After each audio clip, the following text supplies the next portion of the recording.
Watch Who?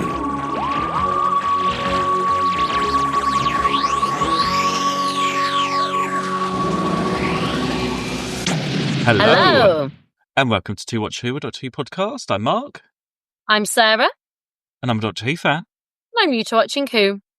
Watching for the very first time. Very first time.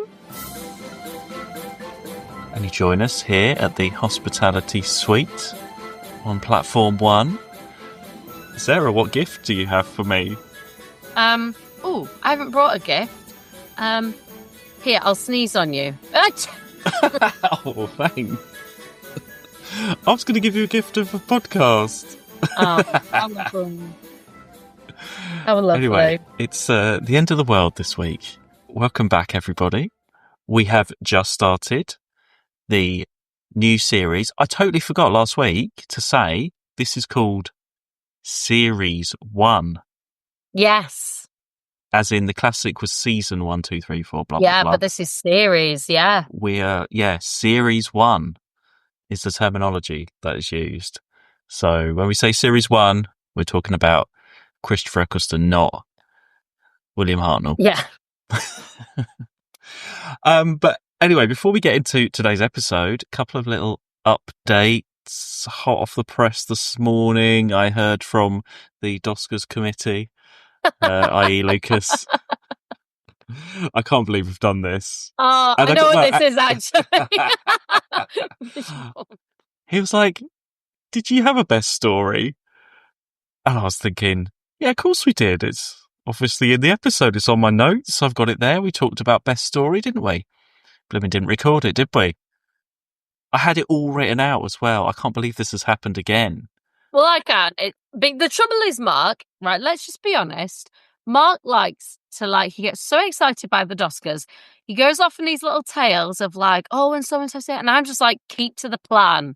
Keep to the ceremony. Keep to what's going on. But Mark's so excited by everyone there and what's going on, he loses track. And I'm like, we've been here for 90 minutes. Well, but it's true. It's true. I don't like the actual Oscars, Mark, right?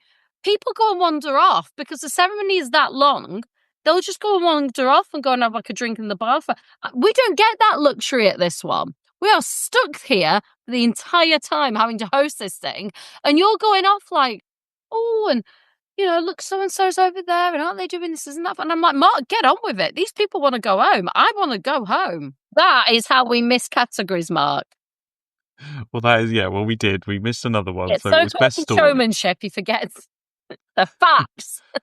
So I'm happy to announce from our short list of best stories for the wilderness years, if you can cast your mind back, everyone. Yeah. We had Shakedown, the TV movie, Auton, and Probe 2, The Devil of Winterbourne.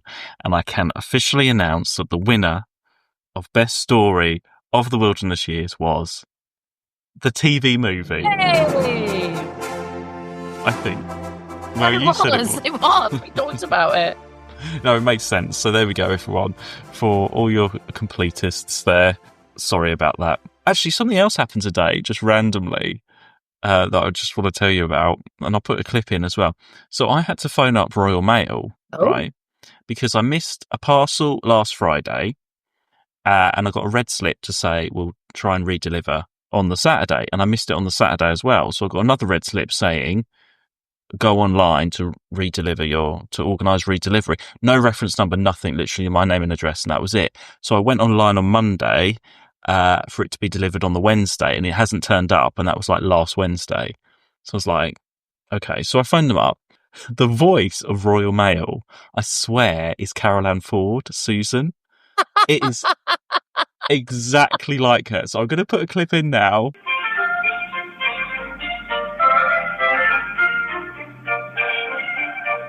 We are working hard to help you as fast as we can. We would like to thank you in advance for showing kindness and consideration to our team, as they do their very best to help you. And it said, you're in the queue. We're experiencing high volumes of calls at the moment. We expect your call to be answered within 1 hour. And it was I had a good 40 minutes of music and Carol Ann Ford saying, please be patient. I called up the I can't remember. I called up some government department. I can't remember which one. And I was on hold for over an hour. So yeah, I had the music on at the side. And do you know what was even more frustrating about their whole situation? It cut the voice. So you know how it always has a voice in between the music? Yeah. It'll be like, hi, sorry, we're busy right now. Someone will be with you shortly. It'll say that. It kept cutting that. So it'd be like, and usually when it cuts, it's because someone's picked up the phone. So it'd go, hi, we're sorry, we're busy now. Someone will be with you. And then it'd carry on with the music. So I kept thinking that someone was picking up. And then I just got used to that being the norm. I was like, this is what it is. That is not a long enough recorded message for the gap they've given, so it just cuts. No, yeah, Caroline Ford kept cutting out a little bit when I was waiting for her, yeah. They're trying to be polite and they haven't allowed enough time for it. For our British politeness. So hopefully I will get my parcel. I mean, they were saying like, oh, where did you get it from? Can you get in contact with the company? Unfortunately, it was off someone off Facebook. So this is my new addiction. I keep buying Doctor Who audio box sets from random people off Facebook. And so far, this one that hasn't turned up. Luckily, I mean, I think he has posted it. I was going to say if this one didn't turn up, I might have been scammed. So far, I have not been scammed. Everyone's been very trustworthy. Of course they have. I'm sure people have been. I mean, that would be the weirdest place to hold a scam, I think. What, Doctor Who audio? Doctor Who audio. Yeah. I know where I'm gonna hold a scam. I got some great bargains, everyone, because they're really expensive full price, and I do get them on eBay a lot. But these are like £10 instead of like £30. You're not going to get them for that anymore. Everyone's going to hunt them out, Mark. But this one that hasn't turned up, the only one that hasn't turned up, was my biggest like haul. It's like 3 box sets, and it's the most I've spent. And it was a new random person that I haven't dealt with before who wanted the money straight in his bank account, which I did. The others I've got a few sort of regulars now that I can I see they just advertise on Facebook, and I'm like, yep, I'll have that. I got Jago and Lightfoot series 13, everybody. I cannot find that at all. It's out of print. I've seen it on eBay once for £80 from America. Got it for £10. I'm getting some good bargains, but hopefully, everyone, I will let you know if I have been scammed or not, or if this parcel doesn't turn up, because there's no way, I can't ask for a refund or anything because they have sent it. I mean, I just wasn't in. So anyway, we'll see what happens. Oh, the weirdest thing as well. Sorry, everyone. We will get on to the end of the world in a second. Mark started this, by the way, before we began. Mark started this we're going to be quite quick, I think, on this episode because we don't have a lot of things to talk about. And he spent the first 5-10 minutes just talking about. Go on, Mark, you carry on. You go for it. You go for it. No, it was You're just editing. a weird thing. You go for it. You go for it. The weird thing about not having this parcel redelivered last Wednesday is that there has been no post for over a week, and the postman hasn't been around for over a week, which I think is a bit weird. I've been looking out for him every day because I wanted to say, where's my parcel? He has not been around. And not Caroline Ford, the actual post person said to me, there's been high absences in your area. So I don't think there's actually just been any post for a week. Anyway, let's get on to the end of the world because not having post is not the end of the world. Let's get to the end of the world, Mark. Let's get to it. Series 1, Episode 2. Now we're out into the far future. Well, actually, there's some new things we need to get used to. We have a previously recap. Yeah, which led straight into this. It sort of seamlessly flowed through. And we go straight into it, don't we? Literally, next scene, she runs into the TARDIS. She's in the TARDIS. It's lit green horribly. Still can't get over that. And we have a pre-title sequence now. So we're not really having cliffhangers now. We've got these 1 episodes. So we might have to think of, in terms of the Doskers, maybe it should be best pre-title sequence instead of cliffhanger. Maybe we can have a think about that. We'll have a think. We've got a whole season to figure it out. Oh, yeah, series. We've got a whole series to figure it out, sorry. And this one I vividly remember because, we're going into the future and I was still working at the co-op, so this must have been the Easter holidays still, but I got home in time this time because I absolutely remember having fish and chips on the way home and watching this. That's and this was weird as well because this is when now all my family are watching with me because it's this new series. We're all just sitting around the TV on a Saturday watching, which I don't think we've done ever for a long time before, unless it was a Doctor Who video from the library. So that's weird. Everyone's interested in watching. But the thing that really struck me first watching, because I've watched this loads since, I was so shocked. And it was in the preview last week. Blue aliens, all these random aliens that come in on platform 1. Yeah. I was like, oh my God, what are they doing? This is so embarrassing. This is like worse costumes than the 80s. This was supposed to be Doctor Who updated and new. And now you've got random people with like baskets on their heads and weird, like, all those aliens that first walk in on the platform. I was like, and a blue person as well. I was like, this is exactly what people thought terrible Doctor Who was like. I can't believe they've done that. Next, from the solicitors Jolko and Jolko, we have the Mox of Balhoun. And next, from Financial Family 7, we have the adherents of the repeated meme. The inventors of Hyposlip Travel Systems, the brothers Hop, Piley, Cal, Spock, Mr. and Mrs. Peck, the ambassadors from the city-state of Binding Light. But in retrospect, they've probably done that on purpose to get that out of the way as quickly as possible. I was going to say, I think I didn't enjoy this one as much, but I think it was I felt like this one just covered a lot of the story things that needed to be covered. Well, it's the first into space. It's the first. Yeah, I thought I'd enjoy it more, I think, but it just for me felt more of a story that ticked a lot of boxes than a story. I think it was a really clever thing to go, right, we've shown the present, let's go into the future. And if you're going to go to the future, go right to the end of the future, right? Go right to the end and also show lots of aliens. And by having lots, you can't focus on one thing. Yeah, I know. I just felt like they were just trying to, they didn't have a huge budget because some of them look great, but then it was just those weird ones that walk in. I was just like, what are you doing? But it's totally calculated and totally, this is what you need to do. Like we said, you're just getting and you see it, and I think as well, because Rose is the audience, you see her just kind of being like, oh my gosh, it's aliens. So it works well story-wise to just sort of confront that this is what we are going to be seeing. You're going to be seeing lots of different aliens. Here we go. In a nice, safe way that you're not being attacked by them, really, at this point. Just not much. Not much. Not yet. They're coming in, you're seeing lots of them, and it's like overload of them. And there's some blue people, and there's like one that looks like a tree, and one, all this. And for the audience as well, it's sort of this is what it is as well. It's getting the ridiculousness out of the way. Yeah, really quickly. I mean, there's a scene later where they're all mingling, and there's others in the background that you've not even been introduced to. They're just there. They're the weird ones. The background, they're the weird ones. It's the basket head people and the weird, just random mask people. But I think that's okay for me because it doesn't really matter. It's just to me, it's just a room of aliens. They aren't the main story. It's all still actually about Rose's experience a lot of the time. Although Rose doesn't actually do a lot towards the end. It's she starts off being the focus and then it sort of goes over to the Doctor. She doesn't have as much to do. Yeah, this one, it was a bit of a struggle. I sort of had to go back a few times because I sort of lost the tension and I was like, I feel like I've missed something and I had to rewind it. I mean, it's not as pacey as Rose. Not as much happens. It's all just set on one space station. I mean, location watch, it's the Cardiff Temple of Peace. Yeah, I spotted that comes up a lot. I've never actually been in it, though. Probably not. But, no, I never went in it. That's very obvious, but it makes a great space station. Actually, just going back to those weird aliens, I think I remember my friend Darren from school was at university in Cardiff at this point. I think he slept with one of those background aliens at the time.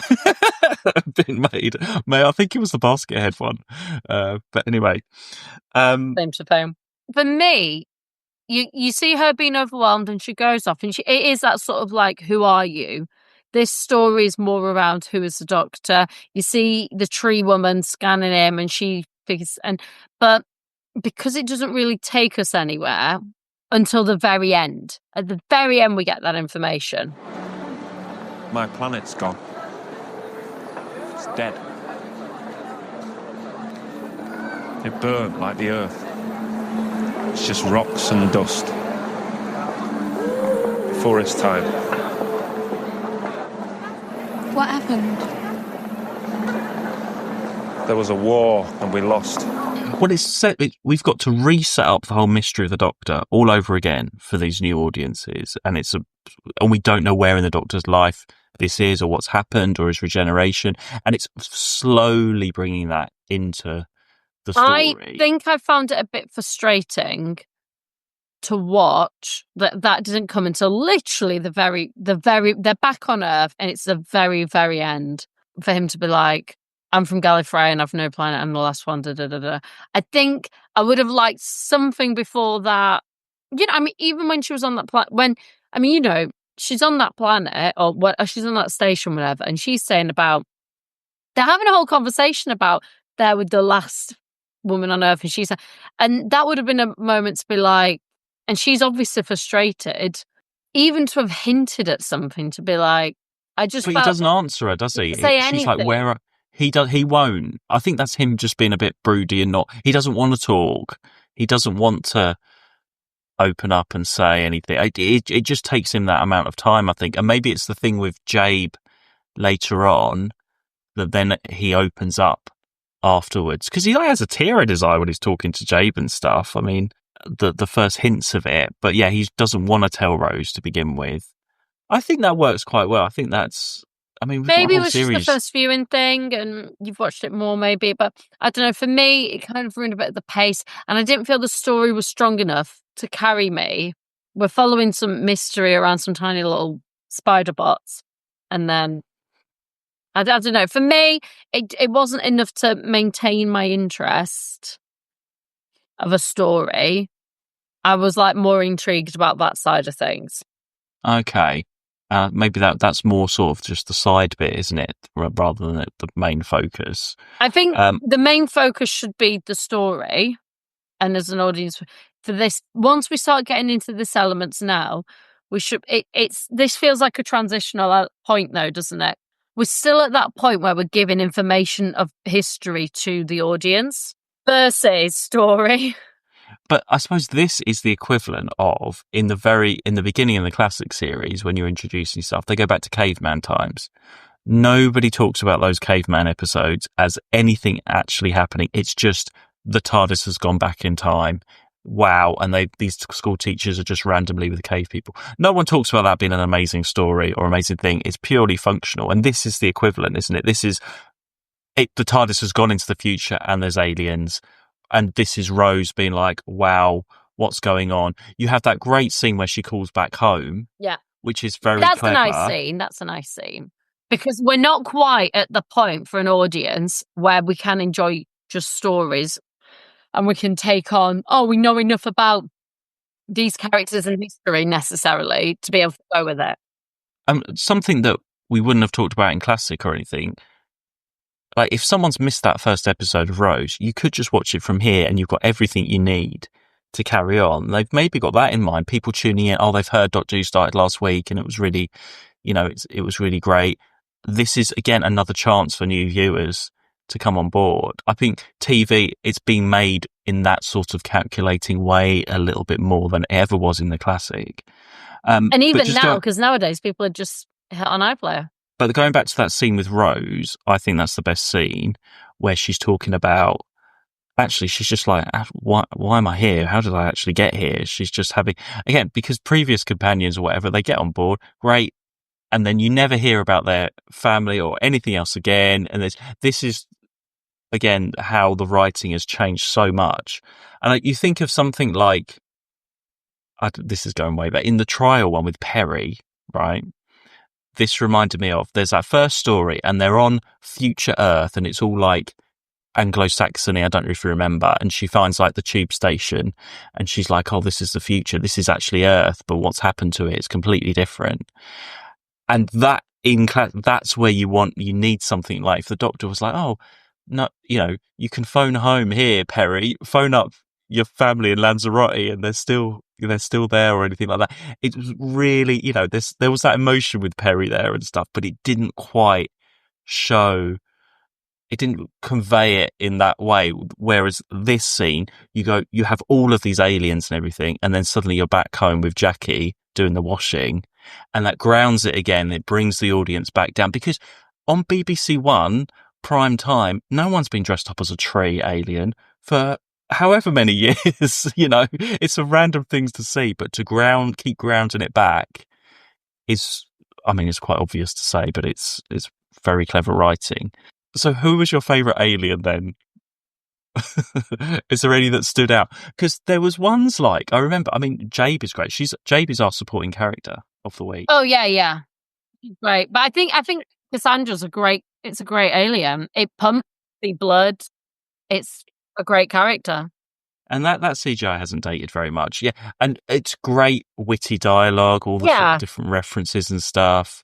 Voiced by Zoe Wanamaker, our first big, big celebrity. Name. Big celebrity name in there.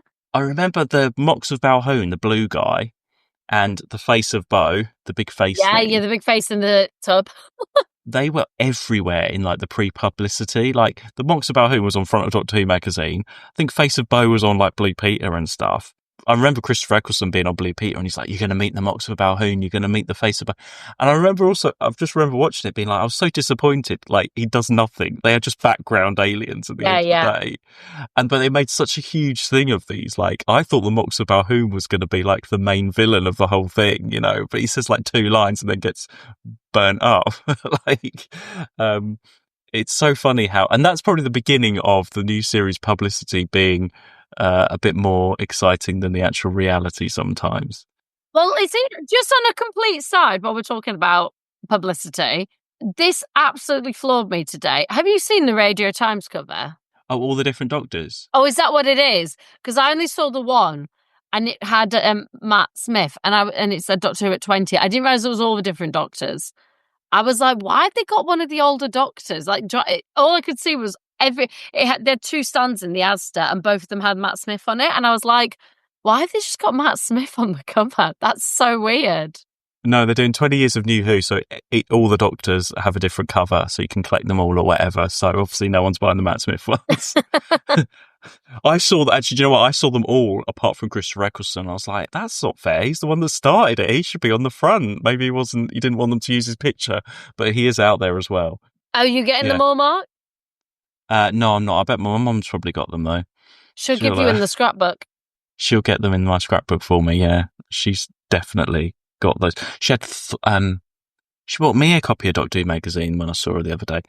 And she bought her one, and then she's buying 3 copies of Doctor Who magazine.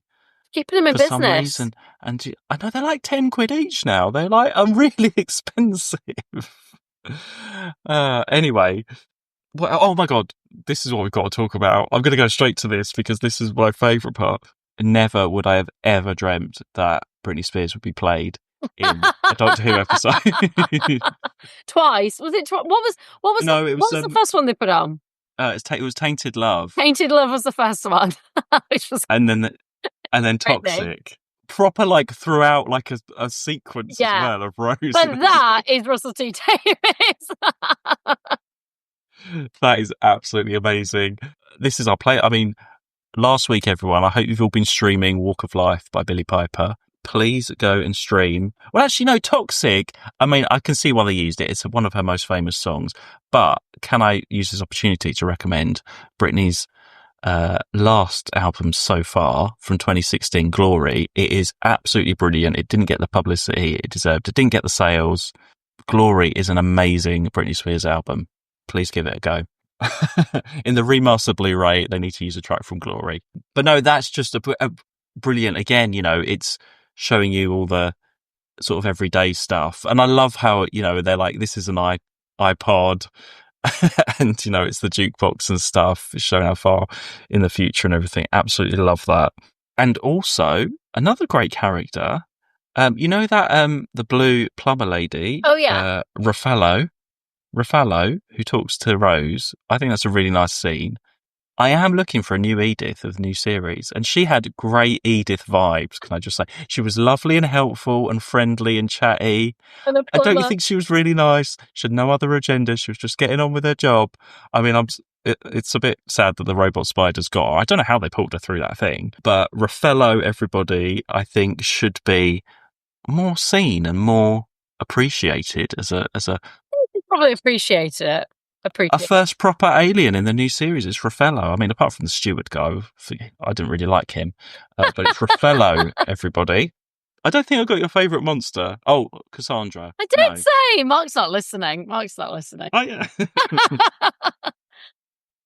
We had a whole conversation about it being a celebrity of the week. Oh, okay. Sorry. Yeah. No, Cassandra's great. Cassandra's a great villain, a proper villain as well. A bit old school, like Rani villain type, isn't she? But she doesn't come in as a villain. She comes in as like, an over-the-top character. I think costume-wise, it's great. It's such an interesting character to have. This idea of this human that's had so much work done, they are just skin now. Brilliant. Yeah. It's a very sort of early 2000s. Yeah, exactly. Take as well. Although it hasn't really changed that much, it still would be relevant today, I would have thought as well. What do you think of the Doctor in this, in terms of, I know there's all the mystery and stuff. I think he's great, actually. He's still good. Yeah, I thought he was quite light in it. He was funny when he needed to be. He holds the scenes he's in really well. He's the lead when he needs to be the lead. And he gives space to people. I think that's the one thing he's really good at, is giving space to people. And I think it was quite horrific to see Jabe burnt up and stuff when she was holding onto that thing, holding onto the lever and being burnt up. I thought that was quite a graphic. I mean, you sort of see her start to burn. Yeah, I was a bit shocked, I think, when I first saw that. The whole him sort of walking through the big fan things is a bit like, oh, we need something to happen. Do you know what I mean? It felt a bit all in the last few minutes. So for me, some of this is just more, the story is just a story. This whole story is just about, it's to fit in the devices that they need to. I'm not really fussed about all that. Talking about the Doctor, though, what do you think of him just letting Cassandra just blow up and die? Like, because Rose was like, help her, and he was like, no, she had her time. And he sort of does that on purpose and sort of effectively murders her. Do you think that's because he's quite angry? He comes in and you can see this anger in this Doctor. Yeah, I quite liked that. It shows he's not messing around. But I think also we've got to remember, if he'd done it before, that would have been different. But you've seen that she has killed people. Like if he'd have let her die, before, that might have been different. I think like if she was needed moisture before, when everyone was alive, that would have been a bit different. But she's just killed a load of people and run off. He's brought her back, and then he's like, no, you killed people. You pay for your crimes, and your time has come. There's no one here to help you. I suppose so. Yeah, I forgot that bit actually. I mean, maybe I'm just looking at it more, taking notes and stuff this time, but I never really noticed that before. He was just like, she should die. It's a shame that, I don't know, what happens to the face of Bo actually at the end of this? You don't see many of it. He doesn't really do much in it, considering he hosted it. Yeah, I know. He hosted it, and that's the first time you get any, scene of him, and they put the camera on him, he's like, and that's it. And then that's the amount of face of Bo you have. I love all the names of all the aliens and stuff. It reminded me a bit of that council one. Do you remember in Classic Who? Yes, that's what I was going to say. Oh my God, I can't believe you remember that, for the Daleks Master Plan. Yeah, it reminded all of those. That I think maybe that's what it's sort of inspired from. It is the modern equivalent of that. Yes. I can't believe you remember the delegates. It's very delegate-y, isn't it? It is all the delegates, yeah. And that's what I love about it, yeah. But all their random names and their sort of different voices, and they're all different. You've got all the little children, blue children dressed up in their motorbike helmets. Yeah. Taking the TARDIS away. No, I think I can see why you didn't enjoy this as much. After the shock of seeing all the aliens, I did enjoy it more for the character stuff. But it's not like a classic, oh my God, this is like one of the best stories. It's just like Rose, really. It just does what it needs to do. But it gives you an entertaining 45 minutes. Yeah. And it's just part of the ongoing story, because although these are sort of individuals, we are sort of looking at a bit of an arc, aren't we, in terms of the characters and stuff. We have to sort of think of it as like a series, like modern series. And then we have a next time trailer for The Unquiet Dead. Yeah. His historical. So they're doing that thing. We'll have to see, forwards, backwards, yeah, maybe sideways. We'll see. We'll see. Which has been a while because we used to have it very clear, forwards, backwards, sideways. We had that really clear. And then that got really hard to define as it went through. So we'll see if that's a format that stays. Hashtag Raffaello is the new Edith so far. Oh, actually, one other thing I forgot. We see the psychic paper for the first time. Yes, that was something new. Have you heard of this before? No, it's sort of a big thing. Completely new to me. Okay, so I mean, it's so clever because it just answers everything. It deals with a lot of things. We can just get on with the story. I mean, he literally says it saves time, and it's like, yeah, it saves us getting locked up. You're spies. You're a prisoner. So we'll keep an eye out for that. It's sort of like the new sonic screwdriver, although the sonic screwdriver we've already got as well, but this is like an extra thing, isn't it? It's a writer's dream just to be like, yeah, psychic paper. It's just wheeled out whenever that's needed. Yeah, there we go. Great. That was a very clever, quick answer that can move the story along. And as soon as I was like, oh, great. Fan of that. Big fan of that. I'd almost forgotten about that myself, yeah. Okay, well, we'll see what happens in the Unquiet Dead. Are you watching the little trailers? Yeah, you can't. They don't come up as they just stream straight on, don't they? So they're like part of the story. I stopped a little bit of it actually because I was like, oh, should I watch the whole thing? I don't know. Will I be spoiling all of it for myself? So I watched up. There's he pointed in the audience and he was like, "Oh, there," and then that woman stood up. She's like, "Ah," and then he was like, "Oh," in there, and then I stopped it. I was like, "Do I need to know any more that's going on?" I get the general gist. Am I going to spoil things for myself? Okay, it's one of my favourites actually. Next week, okay, one of my favourites. I'm really getting into Christopher Eccleston at the moment. I'm really appreciating him now because I just haven't seen these for a long time. Sometimes, time is a good thing. Time gives perspective, doesn't it? Yeah.